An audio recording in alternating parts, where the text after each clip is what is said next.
Alright, so I'm going to make this really short and really quick because I have to start work really, really soon. But I just wanted to say something about this. So basically, the QD, quick and dirty, is I just got out of an Uber, right?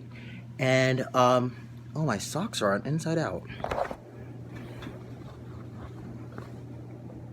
I know what you're thinking. Why doesn't he have shoes on? And it's so I can tell you this story.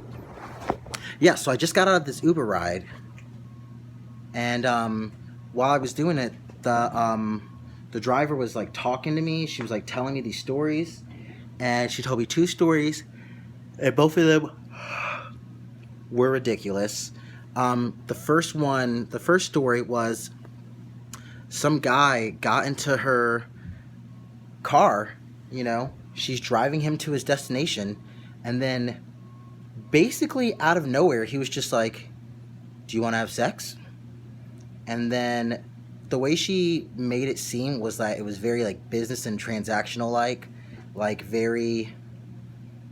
He offered her $300 and then he offered her $500. Uh, $500 is half my rent, so just a hand job, I might have done it.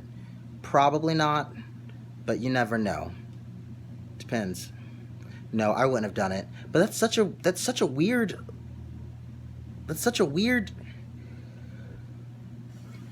Excuse me, ma'am, can I offer you $300 to give me a hand job? Pull over somewhere, hop into the back seat, and do me. So, a couple of things. Number one, it's never just a hand job. I don't care who you are or where you're from. That's like saying I'm only gonna eat two cookies. I'm only gonna have one chip.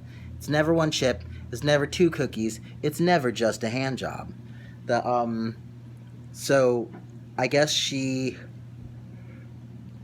reported him, and I'm sure that he didn't care or wasn't worried because the way she made it sound was that he was like a big time businessman. I assume he was Caucasian, and we all know that rich white men think they can do anything. Donald Trump. And the second story she told me, she said that she was like picked this guy up, and he was the back seat, and out of nowhere he asked to sit in the front seat.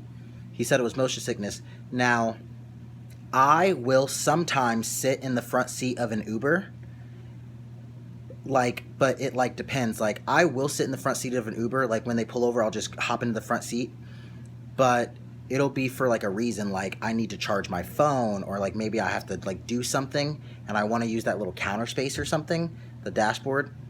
I just make these people cars my homes, don't I?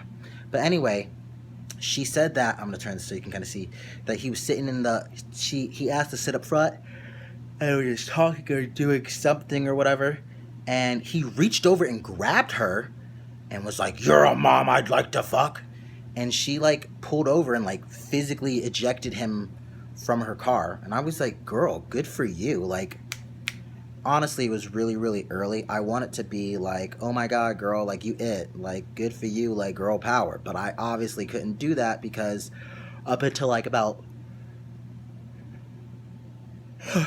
a minute ago when I decided to make this video, I was kind of like just whatever. I don't know what's going on. Who gives a fuck?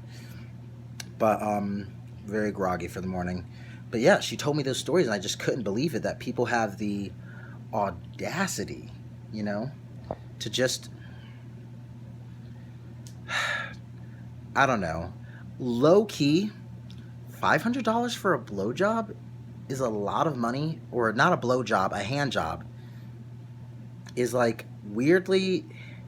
I feel like he would have like done it and then not given her the money if she had said yes, you know? But maybe it was a Klondike bar. Maybe if it offered her a Klondike bar, she would have said yes. People would do anything for a Klondike bar. What would you do for a Klondike bar? I'm kidding. No, but yeah, and the second dude, the one that she had to kick out of her car because he grabbed her, I guess when she kicked him out of the car, some woman tried to help him up or something, and then she started screaming like, no, he like grabbed her or whatever, and then the woman on the outside of the car, who I guess witnessed all this, was on the woman's side like, Yeah, fuck you, sir. You're a piece of shit. So, yeah, that's it, I guess. You know what? That's going to be my daily vlog for the day.